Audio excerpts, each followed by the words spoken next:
You know those songs you feel like you've known your whole life? Rio Reiser's 1986 classic, Junimond, is one of them.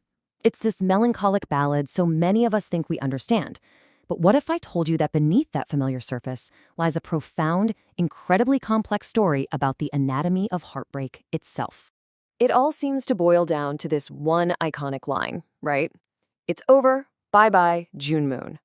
It sounds so definite, so clear-cut, the final verdict on a relationship, delivered with this casual, almost pop-like farewell.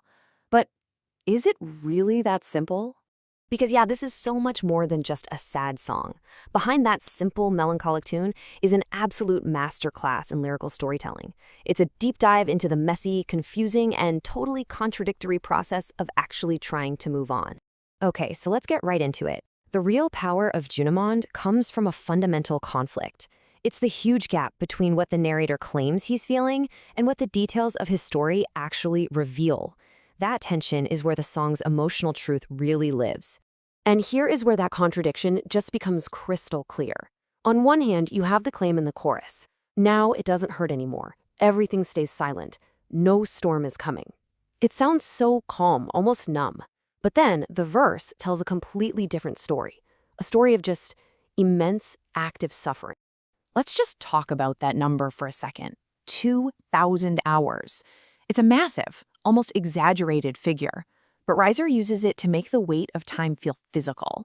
This isn't just sadness. This is a full-blown endurance test. You can almost feel the exhaustion in that number, the sheer effort of counting and cursing your way through every single one of those moments.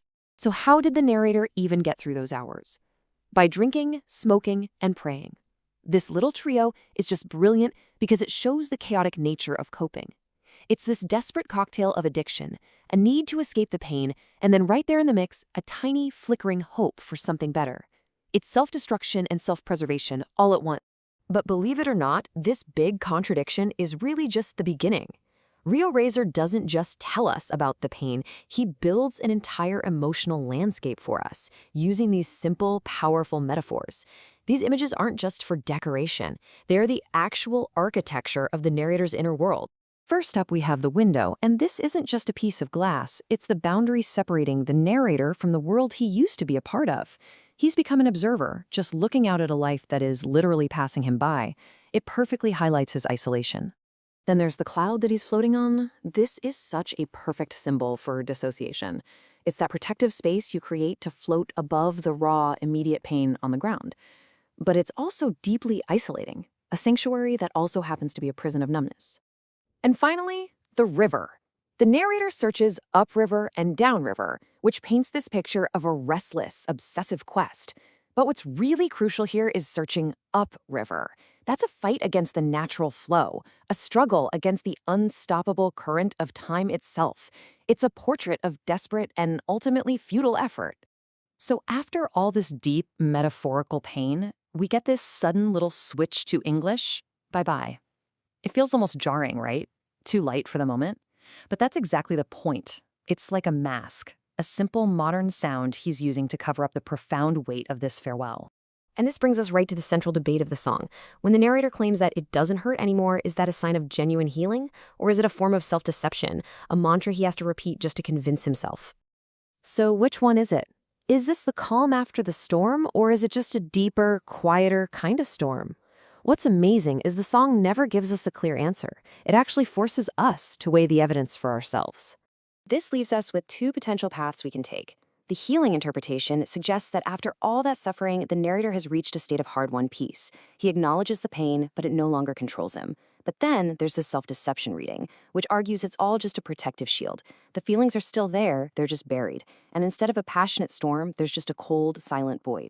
So why, all these decades later, does this song continue to resonate so deeply? Well, its power lies in its absolutely timeless portrayal of a universal human experience. Junimond endures because it does something truly remarkable. It uses universal images, the window, the cloud, the river, to make a deeply personal story feel like it could be our own. It also embraces the messy middle ground of healing, acknowledging that pain and survival can exist at the exact same time. And maybe most importantly, it offers no easy answers or advice. It simply gives a voice to a feeling that so many of us struggle to name. And this really is the key takeaway. The genius of Junimond isn't about whether the narrator has healed or not. Its brilliance is in its perfect, unflinching portrait of that messy, contradictory, in-between state of moving on, that space where you're both broken and slowly, painfully putting yourself back together again. Which leaves us with a final thought to chew on. The song is a powerful exploration of how we even begin to articulate grief. It makes you wonder, when we're faced with our own moments of loss, what language do we find for our pain?